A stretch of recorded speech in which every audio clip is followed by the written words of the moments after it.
Hi news ಫಸ್ಟ್ಗೆ ಸ್ವಾಗತ. ನಾನು ನವೀನ್ ಕುಮಾರ್ BN. 5 ವರ್ಷಕ್ಕೊಮ್ಮೆ ಬರುವಂತಹ ಸರ್ಕಾರ ಬದಲಾಗುತ್ತೆ, ಹಾಗೆ ಶಾಸಕರು ಬದಲಾಗ್ತಾರೆ. ಕೆಲವರು ಹಾಗೇನೇ ಇರ್ತಾರೆ. ಆದರೆ ಅಧಿಕಾರದಲ್ಲಿದ್ದರೆ ವಿನ್ ಆದಂತಹ ಶಾಸಕರ ಆಸ್ತಿ ಮೌಲ್ಯ ಕೂಡ ದುಪ್ಪಟ್ಟಾಗಿ ಹೋಗುತ್ತೆ.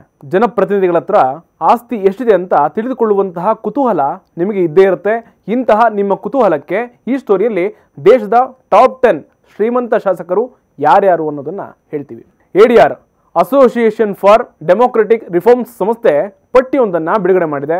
ಇದರಲ್ಲಿ 28 ರಾಜ್ಯಗಳು ಮತ್ತು 3 ಕೇಂದ್ರಾಡಳಿತ ಪ್ರದೇಶಗಳ ಒಟ್ಟು 4092 ಶಾಸಕರು ಚುನಾವಣೆಗೂ ಮುಂಚೆ ಸಲ್ಲಿಸಿದಂತಹ ಅಫಿಡವಿಟ್ ಅನ್ನು ಇಟ್ಕೊಂಡು ಯಾರು ಟಾಪ್ 10 ಶ್ರೀಮಂತ ಶಾಸಕ ಹಾಗೂ ಯಾರು ಬಡ ಶಾಸಕ ಅನ್ನೋದನ್ನು ಮಾಹಿತಿ ಕೊಟ್ಟಿದೆ. ಅದರಲ್ಲೂ ಇಂಟ್ರೆಸ್ಟಿಂಗ್ ವಿಚಾರ ಅಂತಂದರೆ, ಕರ್ನಾಟಕ ರಾಜ್ಯದ 224 ಕ್ಷೇತ್ರಗಳಲ್ಲಿ ಗೆದ್ದಂತಹ ಶಾಸಕರ ಪೈಕಿ ಒಬ್ಬರಲ್ಲ ಇಬ್ಬರಲ್ಲ 4 ಕುಬೇರರು ಶಾಸಕರಿದ್ದಾರೆ. ಈ ಶ್ರೀಮಂತ ಶಾಸಕರ ಹತ್ರ ಎಷ್ಟು ಹಣ ಇದೆ? 2019ರಲ್ಲಿ ನಡೆದಂತಹ ವಿಧಾನಸಭೆಯ ಚುನಾವಣೆಗೂ 2023ರ ಚುನಾವಣೆಯಲ್ಲಿ ಏರಿಳಿಕೆ ಎಷ್ಟಾಗಿದೆ ಅನ್ನುವಂತಹ ಮಾಹಿತಿ ನಿಮಗೋಸ್ಕರ. ದೇಶದ ಟಾಪ್ 10 ಶ್ರೀಮಂತ ಶಾಸಕರಲ್ಲಿ 10ನೇ ಸ್ಥಾನದಲ್ಲಿ ರಾಜ್ಯದ ಕಾಂಗ್ರೆಸ್ನ ಮುಖಂಡ ನಗರಾಭಿವೃದ್ಧಿ ಇಲಾಖೆಯ ಸಚಿವ ಬೈರತಿ ಸುರೇಶ್ ಅವರಿದ್ದಾರೆ. ಇವರು 648 ಕೋಟಿ ರೂಪಾಯಿಯನ್ನು ಘೋಷಣೆ ಮಾಡಿಕೊಂಡಿದ್ದು, ಕಳೆದ 5 ವರ್ಷಗಳಲ್ಲಿ 232.08 ಕೋಟಿಯಷ್ಟು ಆಸ್ತಿ ಏರಿಕೆ ಆಗಿದೆ. ಇನ್ನು 9ನೇ ಸ್ಥಾನದಲ್ಲಿ ಗುಜರಾತ್ನ ಬಿಜೆಪಿ ಶಾಸಕ ಜಯಂತಿಬಾಯಿ ಪಟೇಲ್ ಅವರು 661 ಕೋಟಿ ರೂಪಾಯಿನ ಆಸ್ತಿ ಘೋಷಣೆ ಮಾಡಿಕೊಂಡಿದ್ದಾರೆ. ಇನ್ನು 8ನೇ ಸ್ಥಾನದಲ್ಲಿ ಆಂಧ್ರ ಪ್ರದೇಶದ ತೆಲುಗು ದೇಶಂ ಪ್ರಶಾಂತಿ ರೆಡ್ಡಿ ಅವರು 716 ಕೋಟಿ ರೂಪಾಯಿನ ಆಸ್ತಿಯನ್ನು ಹೊಂದ್ಕೊಂಡಿದ್ದಾರೆ. ಆಂಧ್ರ ಪ್ರದೇಶದ ಮಾಜಿ ಸಿಎಂ ವೈಎಸ್ಆರ್ ಕಾಂಗ್ರೆಸ್ ಪಕ್ಷದ ಮುಖ್ಯಸ್ಥ YS ಜಗನ್ಮೋಹನ್ ರೆಡ್ಡಿ ಅವರು 757 ಕೋಟಿ ರೂಪಾಯಿಯನ್ನ ಘೋಷಣೆ ಮಾಡಿಕೊಂಡಿದ್ದು 7ನೇ ಸ್ಥಾನದಲ್ಲಿದ್ದಾರೆ. 6ನೇ ಸ್ಥಾನದಲ್ಲಿ ಆಂಧ್ರ ಪ್ರದೇಶದ ತೆಲುಗು ದೇಶಂ ಪಕ್ಷದ ಶಾಸಕ ಪೊಂಗೂರು ನಾರಾಯಣ ಅವರು 824 ಕೋಟಿ ರೂಪಾಯಿಯನ್ನ ಆಸ್ತಿ ಘೋಷಣೆ ಮಾಡಿಕೊಂಡಿದ್ದಾರೆ.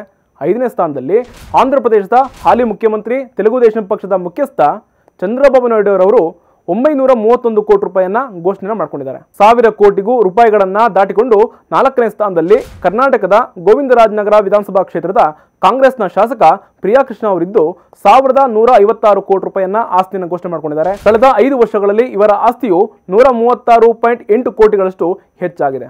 ಇನ್ನು 3ನೇ ಸ್ಥಾನದಲ್ಲಿ ಇರೋರು ಕೂಡ ನಮ್ಮ ಕರ್ನಾಟಕ ರಾಜ್ಯದವರೇ. ಅವರ್ಯಾರು ಅಂತ ಗೊತ್ತಾದರೆ ನೀವೊಮ್ಮೆ ಅಚ್ಚರಿ ಪಡಬಹುದು.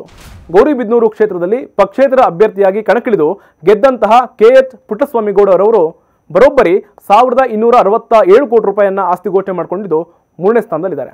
ಇನ್ನು ದೇಶದ ಟಾಪ್ 10 ಶ್ರೀಮಂತ ಶಾಸಕರ ಪಟ್ಟಿಯಲ್ಲಿ 2ನೇ ಸ್ಥಾನದಲ್ಲಿದ್ದರೂ ಕೂಡ ರಾಜ್ಯದಲ್ಲಿ ನಂಬರ್ 1 ಶ್ರೀಮಂತ ಶಾಸಕ ಸ್ಥಾನದಲ್ಲಿ ಕನಕಪುರ ವಿಧಾನಸಭಾ ಕ್ಷೇತ್ರದಿಂದ ಆಯ್ಕೆಯಾಗಿ ರಾಜ್ಯದ ಪ್ರಭಾವಿ ಸಚಿವರಲ್ಲಿ ಒಬ್ಬರಾದ ಉಪಮುಖ್ಯಮಂತ್ರಿಯವರು DK ಶಿವಕುಮಾರ್ ಅವರಿದ್ದಾರೆ. ಕನಕಪುರದ ಬಂಡೆ ಅಂತಾನೆ ಫೇಮಸ್ ಆಗಿರುವಂತಹ DK ಶಿವಕುಮಾರ್ ಅವರು 1413 ಕೋಟಿ ರೂಪಾಯಿಯನ್ನ ಘೋಷಣೆ ಮಾಡಿಕೊಂಡಿದ್ದು ರಾಜ್ಯದ ಶ್ರೀಮಂತ ಶಾಸಕರಲ್ಲಿ ಟಾಪ್ 1 ಸ್ಥಾನದಲ್ಲಿದ್ದಾರೆ. ಕಳೆದ 5 ವರ್ಷಗಳಲ್ಲಿ 232.08 ಕೋಟಿಯಷ್ಟು ಆಸ್ತಿ ಏರಿಕೆಯಾಗಿದೆ. DK ಶಿವಕುಮಾರ್ ಅವರ ಆದಾಯ ವರ್ಷಕ್ಕೆ 14.24 ಕೋಟಿ ರೂಪಾಯಿ ಆಗಿದ್ರೆ ಪತ್ನಿ ಉಷಾ ಅವರು 1.90 ಕೋಟಿ ರೂಪಾಯಿ ಆದಾಯನ್ನ ಬರುತ್ತೆ ಅಂತ ಅವರೇ ಘೋಷಣೆ ಮಾಡ್ಕೊಂಡಿದ್ದಾರೆ. ಇನ್ನು ದೇಶದ ಟಾಪ್ 10 ನಲ್ಲಿ ಟಾಪ್ 1ರ ಸ್ಥಾನದಲ್ಲಿ ಇರೋದು ಅಂತಂದ್ರೆ ಮುಂಬೈನ ಘಾಟ್ಕೋಪರ್ ಕ್ಷೇತ್ರದ ಬಿಜೆಪಿಯ ಶಾಸಕ ಪರಾಕ್ಷ ಅವರು ಬರೋಬ್ಬರಿ 3383 ಕೋಟಿ ರೂಪಾಯಿಯನ್ನ ಆಸ್ತಿನ ಘೋಷಣೆ ಮಾಡ್ಕೊಂಡಿದ್ದು ಮೊದಲ ಸ್ಥಾನದಲ್ಲಿದ್ದಾರೆ. 2019ರಲ್ಲಿ ಇದೇ ಪರಾಕ್ಷ ಅವರು 500 ಕೋಟಿ ರೂಪಾಯಿಯನ್ನ ಅಫಿಡವಿಟ್ನಲ್ಲಿ ಘೋಷಣೆ ಮಾಡ್ಕೊಂಡಿದ್ರು. ರಾಜ್ಯದ 224 ಶಾಸಕರ ಒಟ್ಟು ಆಸ್ತಿ 14,179 ಕೋಟಿಯಷ್ಟಿದೆ. ಇದರಿಂದ ದೇಶದಲ್ಲಿ ಶಾಸಕರ ಒಟ್ಟಾರೆ ಆಸ್ತಿ ಮೌಲ್ಯದ ಪಟ್ಟಿಯಲ್ಲಿ ಕರ್ನಾಟಕ ನಂಬರ್ 1 ಸ್ಥಾನದಲ್ಲಿದೆ. 2ನೇ ಸ್ಥಾನ ಅಂತ ಬಂದರೆ ಮಹಾರಾಷ್ಟ್ರ, ಅದರಲ್ಲಿ 286 ಶಾಸಕರಿಂದ ಒಟ್ಟು 12,424 ಕೋಟಿ ರೂಪಾಯಿ ಇದೆ.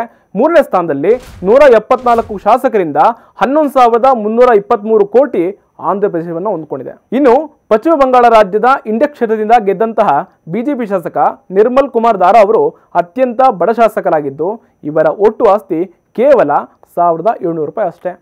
ಲೇಟೆಸ್ಟ್ ಖಂಡಿಗಳಿಗಾಗಿ ನೋಡ್ತಾ ಇರಿ ನ್ಯೂಸ್ ಫಸ್ಟ್, ನಿರ್ಭೀತಿಯಿಂದ ನಿಮ್ಮ ಪರವಾಗಿ.